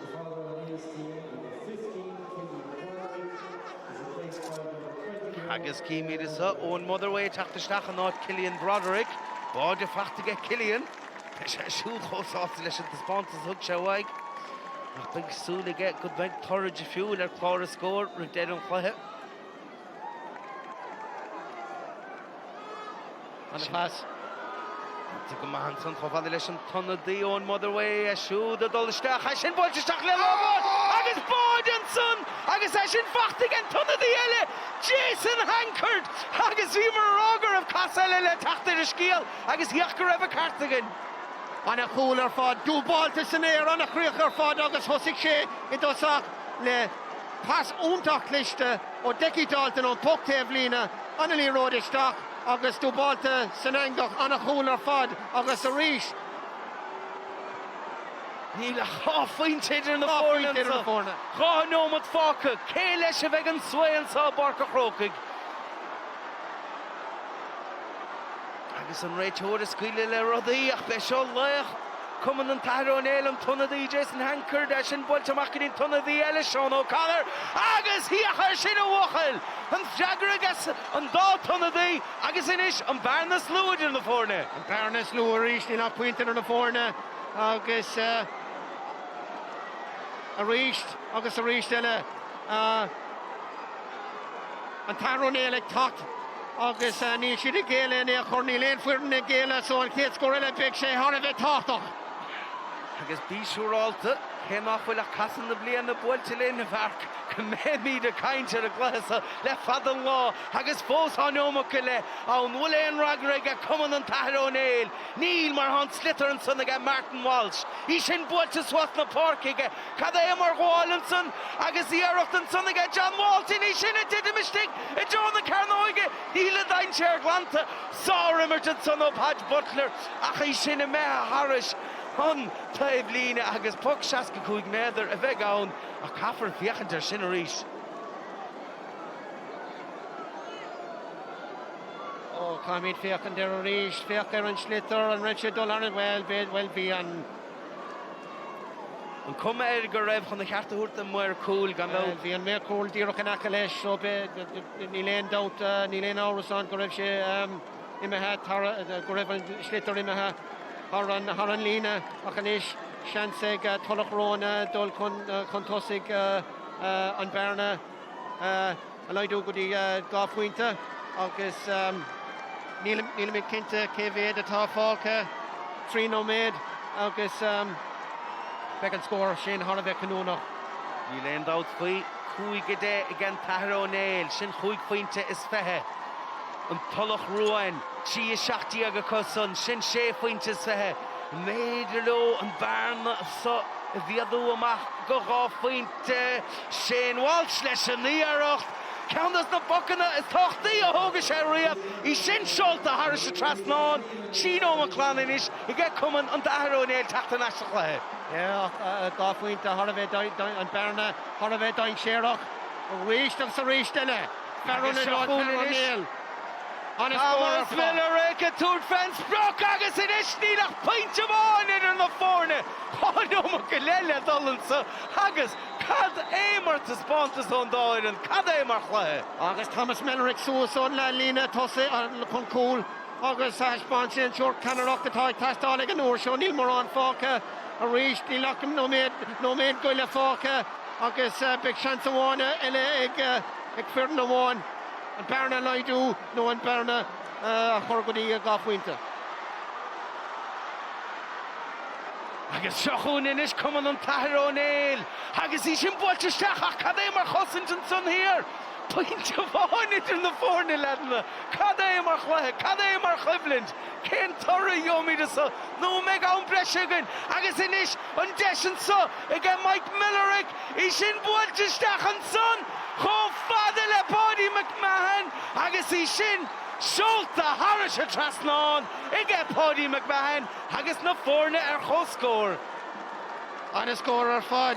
Ní róid an a ghain séireach ó chosantóir a Tulach Ruáin trasna na parca agus chroigh sé an seansta. The Paddy McMahon about Paddy McMahon agus nuair a rinne sé an fas bhí sin in an deise hógan. Agus Shelliver is clitter san buite for an Athar Néill is tólim gos. Cáimid fiochantar seo ríis mar ní dóing bhfuil is ceith mór taobh lína bheas is héin. Go dúirte don Athar Néill cíní de sonis. Bhí sí sin a haris Bhí sé an taobh lína siúd ar bhóg sé dús báire. Snéchad is mass mé ar le canna sé bhar beag brise crí an án. Tá sé téise athú agus is tólam go raibh slitar mé haris a taobh lína. Cécho cinúnach is a bheisí seo mar má hagan scór a so. Kevin O'Sullivan in is a bhile clitar swas na parca. Dianta go man son again Tulach Ruáin. 10 second go Cíobháin eile I'm shoe and vedlo as in a rod again the Ciach Sheshoe Tommy Walsh Meshaon Lech no gamlish kill vis of yacht the clog of Derek that's his Craobh on Achdeshinish again Mark Johan loan the share again the work Canoonach in this John Walton Kasia two transbrook good topic Ashin Pulte Harris Trasna on Trasnon agus Ashin Fachtanson Ige Kele Achan Captain Shane Walsh agus tá sé mar captain agus sin díracha Hasha Heart agus Nather of Ark Cadasider a raw me Yowler Glason Homshe Beetala Nirosa mo Edinburgh ach Stolim hain if you can der sin of Ark Hasha Ho Dakar Eladna Hash all the short and Hash Tainted Glason Vi Bodigan Vi Pointigan Vi Carthy Boigan ach Yachan Sunamaha Wachel Lech Cill Chainnigh Lech an Tulach Ruáin Mar vi Macaro an Iomána and Chiad an Iomána Chimi better a bark a Corcaigh ach a bharc lech na himara céad baha well lech na himara cé gur bhuaig Tulach agus go bhór sé Walsh an pointe Canoonach ní léon dá gomsa I maigana cé lech na himara bhí annach Pádraig Walsh a tarna le bhí sé an léamh an tomar fad bhí sé an gachrod at lana nor a dain share on haspáin sé an sor Ceannach a bhí tastal go géirúa nuair a bhí gán bhuaigh sé suas na parca agus fór sé pointe den chéadsco tá gachrod tilte ige mar lech na himara in ocht imóirise Stola me ach Tommy Walsh and son agus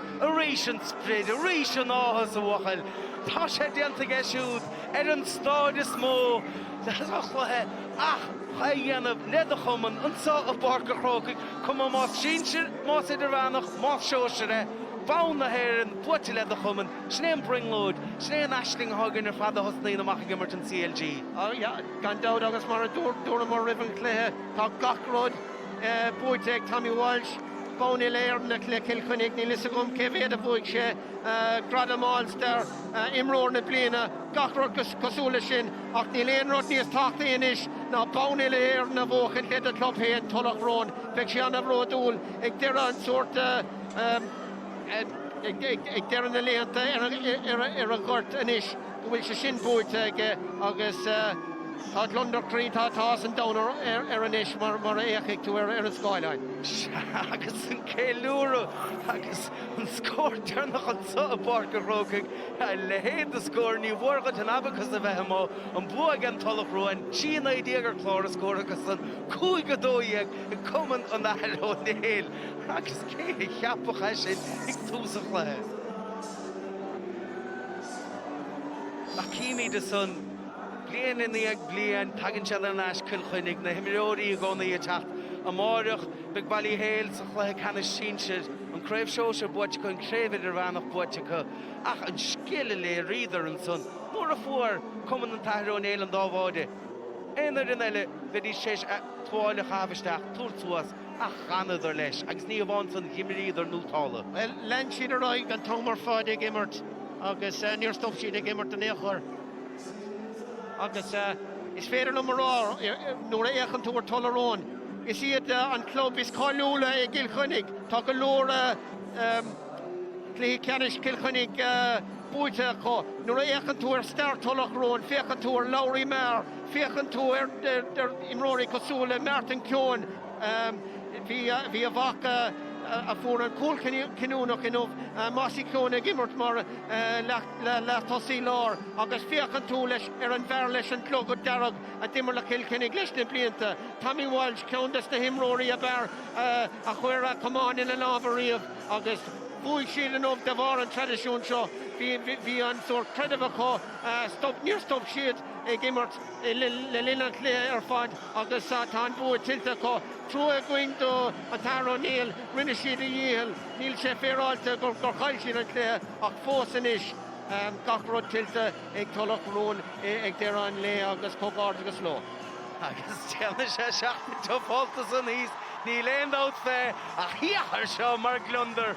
Mar a bhí mar rá, seo an CLG a gart, seo cad a chialín na chluí, dos na daine, agus nuair a chin tú fear, mar a bhí mar rá, go bhfuil na hem chradam, na hem bhain, go bhéidir leis a bhuachtain buiteige, agus nuair chin tú a má son, a measca cháde, a measca chlán, a measca bhainteid, agus nach John ó raich na hiad son, agus ná scaoileadí sé seach a bhain bochlan céiliúr na daanta. A dát agus nuair a dhéach an túr an dátla ar an ghuirtain is gá faróist an a bheog ar fad, féchan tú, cad a dhéach an túr, féchan tú ar clown, féchan tú ar spirit, féchan tú ar counter, agus spirit an counter a bhuaig an cléthe, spirit an faróist a bhuaig an cléthe seo nach. Ní léon dát faoi agus an bhersa leis an plíte go bhór sé, mar bhí sé rábhar, bhí sé stig mar lántasach nó thugad ar amach dimmer sé níos a bhar, dimmer an Tulach Ruáin níos a bhar. Well, dimmer sé rás ar fad sa tarna le cúpla dus de seansna fuair sé chuil sé go gar dúrchaisteach an láb an cúlbáire ach nuair a bhí an gá ón an sort Tennesseocht a heispáint. Fuair sé cúlín den chéad scó ar héamh lábhach le agus thug sé mórán inspiráid agus mórán sprid de Tulach Ruáin mar ag an ómson. Bhí siad fíomhrú ach nuair a aon Tommy Walsh cúlín mar a dúirt me, tá sé cosúil le cúil mar éistin tú le glór agus éistin tú leis an tornón ón slua agus nuair a fuair siad nuair a fuair Tommy an cúlín seo bhí an lábhanóachtar acu agus ní ra bhí ach útóra an tar éis sin.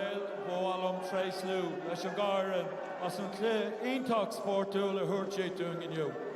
Ar méchas freisin de AIB as an oréach de thugann siad an comórta seo. Cóbhrón Athar Néill, beag lá eile a gcuibh. Cógádagus Tulach Ruáin agus chuireann sé áthas mór an chuireann intermediate amáint a brunne ar captain Tulach Ruáin, Seán Brannach.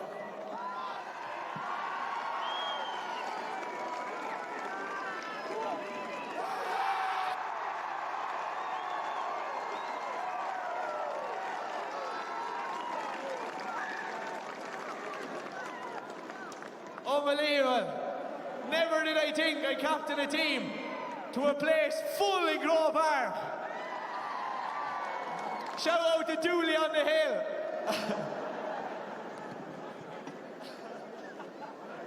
Firstly, this could go on a while now, but I'm not going to do it again, so I'm over here.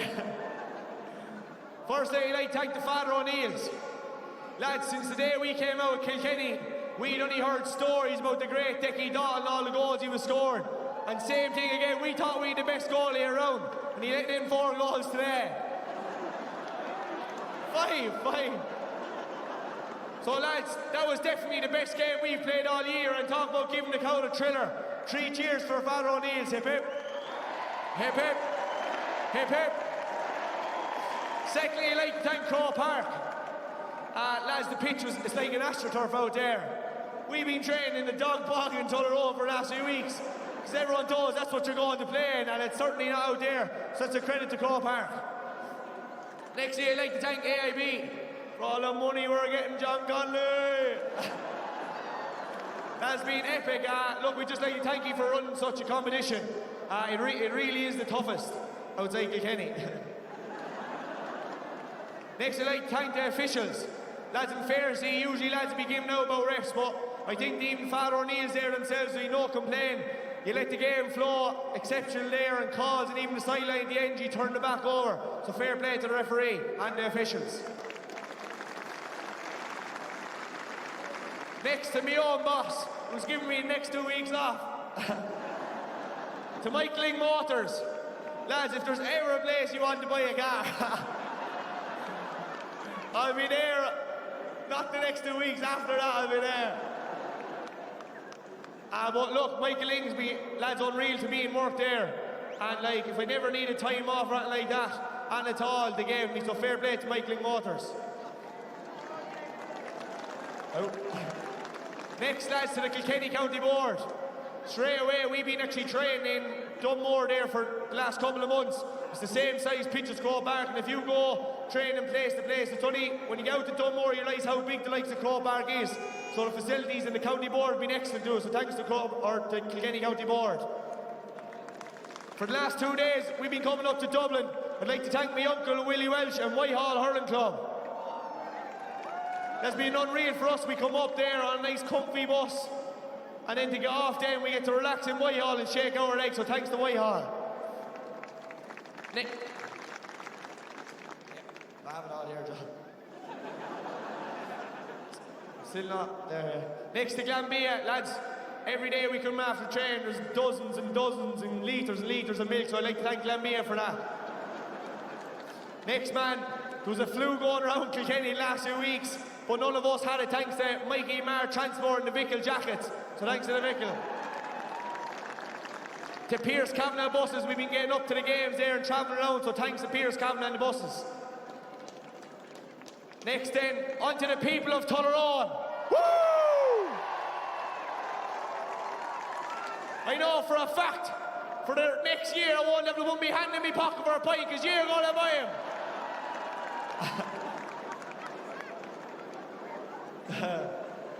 Now on to us, lads, for the last since we went down, a man that has backed me even with confidence and the team with confidence when we were all our mighty lows from going down intermediate, was one man, our manager, was led us the whole way through and backed us when no one else did, Jimmy Coogan.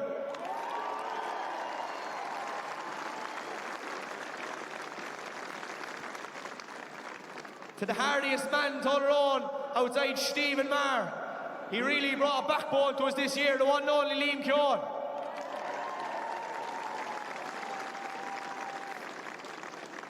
The most professional man I've ever met. In terms of if you need anything at all, whether it's a straw for your coke in the pub or anything, you're guaranteed Peter Juclo will have it ready for you.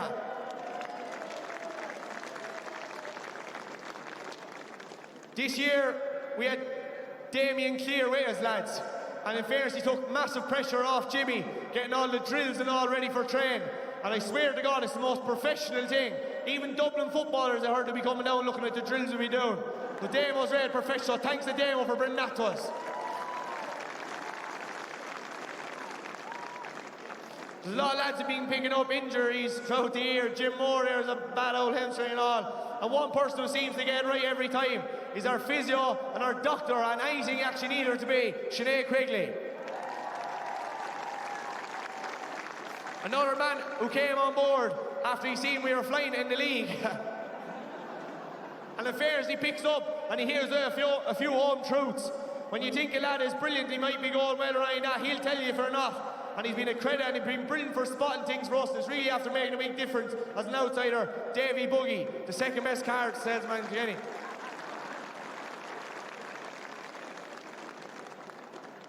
I am actually coming to an end here now, yeah. Lads, a massive thank you to our club, Tulach Ruáin. We're a small parish like Father O'Neill's, and we need everyone to back behind us the whole time.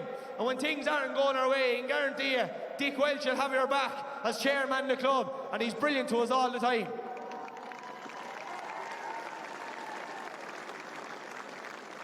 John Conley, what can you say?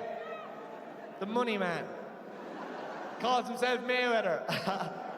I know, lads, massive. John Conley's really fucking backed us to the last in terms of anything we do need as well. Once again, John Conley's brilliant to us, and we're going to have a great night tonight, and he's not closing the pub. Our next executive is Jimmy Clear. Jimmy Clear is on the ball with tickets no matter what you need, and even Morris Welch, you see him down there. Morris got you a ticket. That was all down to Jimmy Clear. To our main sponsors, Offtech. Lads, if we ever do need that or we ask for a set of jerseys, bang, straight into us. Or if we ever need money for that, Offtech have been a great supporter of Tulach Ruáin and are great sponsors.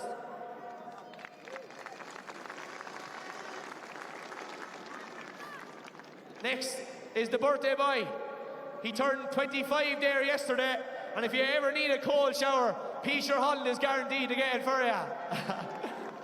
As he's been unreal and fairness to us. He was in Dunmore 3 times there. I know what he's working at, but he was in 3 times there last Thursday in our last train, just trying to get the showers warm for us. So fair play to Peter.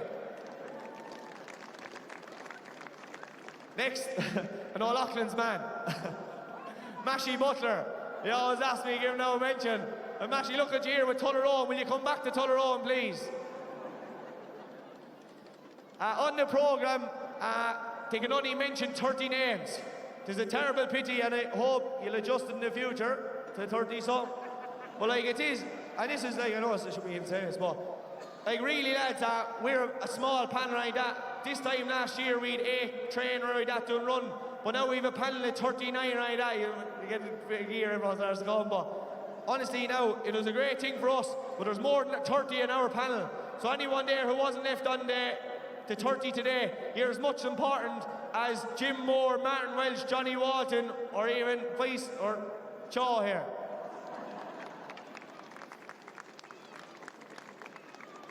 This is actually just come to them, literally finished now. Next thing I'd just like to thank is another extended part of the panel. A great man who left us last year, just due to work commitments or anything like that, but he was with Tulach Ruáin his whole life and was unbelievable. He used to come back, mightn't have trained in 2 months, and he gave you an absolute roasting train. Eddie Campion.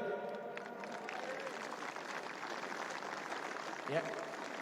Next up then, a lad who just wait, he's after having a baby, alright, and the wife was out to get onto him, but lads, he's been training with us for the last 5 years in terms of this intermediate team coming through, and he was an exceptional goalie, and really is after making Boogie and keep putting Boogie back to where Boogie is today. He's a man who's just as important as this, as anyone, Richie Butler. 3 more people to thank now. Next up, this lad is not happy over Trump's last decision there with the boys. He's out fucking fighting now for Ireland out in the Navy, or the Army right now. Josh Moore, who can't be with us here today. The last 2 people I want to mention, one man who really drove us on after he gave us a speech we're talking to in Kilkenny College this year. He spoke to us and he showed what pride and passion is all about, and he really brought it back to us, and that's Pat Murphy from St. Mullins in Carlow. And the last person I want to mention is a lad who passed away over the summer, the one and only brother Damien. Lads, if he could only see us here today, and I know for a fact, every time we pray, that man is answering our calls. So if you take it in now, and just take a second now, to take in brother Damien. What a great man he was.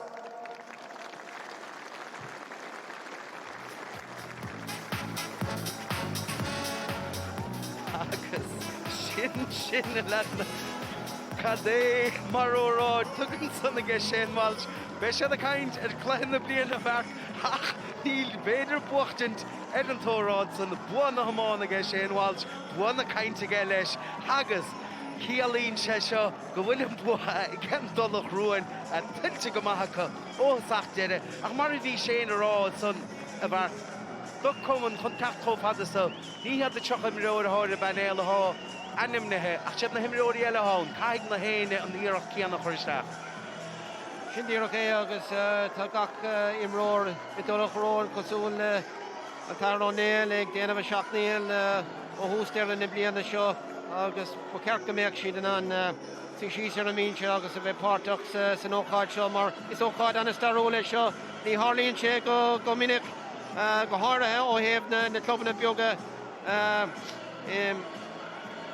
Tús agus síos na tíre agus tá siad chótáchtach inis na lads nach bhfuil ar a mínse go bhfuil siad hús san ardán tá siad chótáchtach leis na búchailí atá ar an gur cuma. Se, chiad cogáin anna bheog de imróí gimríon chluí CLG a ghaine deis imirta barca Corcaigh agus an ciad codáin son a bhuahan chluí canis a barca Corcaigh níos lú a chuna sin í anna bhled a chumann.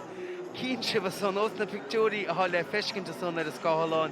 Cad a chiallín sé seo dus na himiróí, cad a chiallín sé seo do lechanna na Iomána, don bharsa níos mó ná éine eile agus é siúdanis i deapan na céimeanna sa chun an corn a gáardach. Beidir go bhnéan uair dearnach gnéannig Tammy Walsh le héad. Chun csiach a chur lead a chud imimethe an barca Corcaigh chun corn na bhuachtint is beag imiróir a hen amach mar sin chiach go bhfuil sé sin diantaige Tammy ach hé mar le cín si bheits an na taobh lábhaigh lé an scór tíonaíag le cúig go dóíag hoch cín do bhádaí teachta ní arúntaach dianta i gce an Tulach Ruáin agus gandát an na ceart a thuirt an taire Néill chuir míidir suas na scór na son rimis dead an chluithe ach céile ach leich na himara páric Walsh a tháinig suas chunaí sin i cheola Harris an trasnáin agus hiachas sáinis hí siúr halta go mbeidh béic mór nuair a gádaíon an bharsa chun coran Tammy Walsh son leich an Tulach Ruáin agus tuilte go maithaige Stephen Maher a sud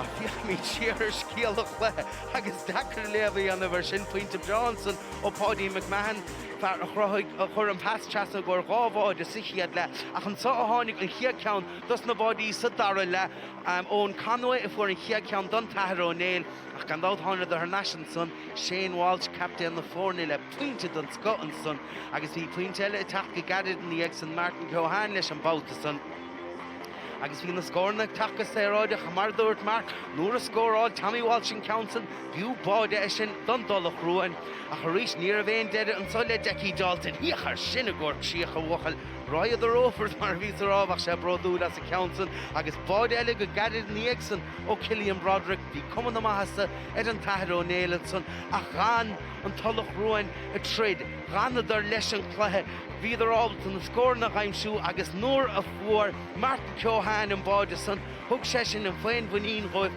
teachta níar a rís ach hiachar sinna gur pas an tunnadaí le anláh a bháin ón Motherway teasa go dtíon tunnadaí eile Jason Hankard Síochna sé sin é sin agus bheasmór a fad go mach ann breise a gcuin an son nuair i cheol Sean O'Connor an pointe son Harris an trasnáin agus an son Paddy McMahon leis an pointe chun an scórna a chothair mú suas ach bhíoch nach raibh deide an son in éachar lo mar go dánig páric Walsh suas agus cad é mar híireacht watha son agus scór don sco agus an céiliúra a leanúnta raigeá agus tá go náfatear na scáileáin ach tá sé a réitíbal na pácin son Tulach Ruáin ó scór cnocha sédaíag chuna cuma folamh an stáid nó ganna bheith le folamh chluithe don sco a bhar bhuinis tainehas.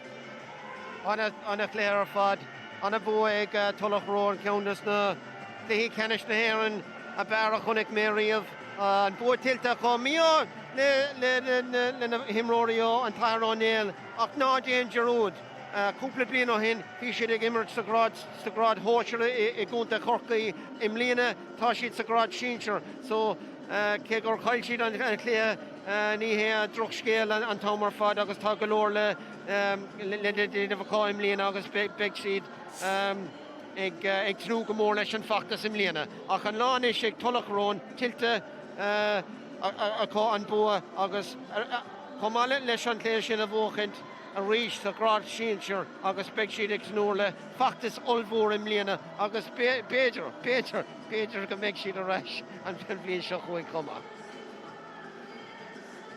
Sé an taspáanta san siadantach bhíoh fóstá sport fósantá ar leathnach YouTube TG4 churann chluithe Ceannais chun bhí chuna muoineáin áíochant le tíróin an chluithe san beo a lár na huaide agus gandát a mórach na chluichí mór na glob ar dúis beag Boris ó Lí ó Hebredáin áíochant lena seamróga ó Cill Chainnigh an bhfuil éon stop le fórna ó Cill Chainnigh beag Boris ó Lí isú le stop a chur lei sin agus chluithe Ceannais caide na hÉireann an son Cill Chua i meisiad son ábhalt a stop a chur le chur a finine iad son a lorg den díú Craobh as a chéile a bhuachtint chluichí móra an sa beo a gandíomh ar TG4. Cíimiad a son beis an na chéiliúra híos i Cill Chainnigh an dá pur an buachach take ó Cill Chainnigh na seamróga chonachaigh sa chiad cluthe ach an son amá an Tulach Ruáin beis an na feartaí híos a Cill Chainnigh agus tuilte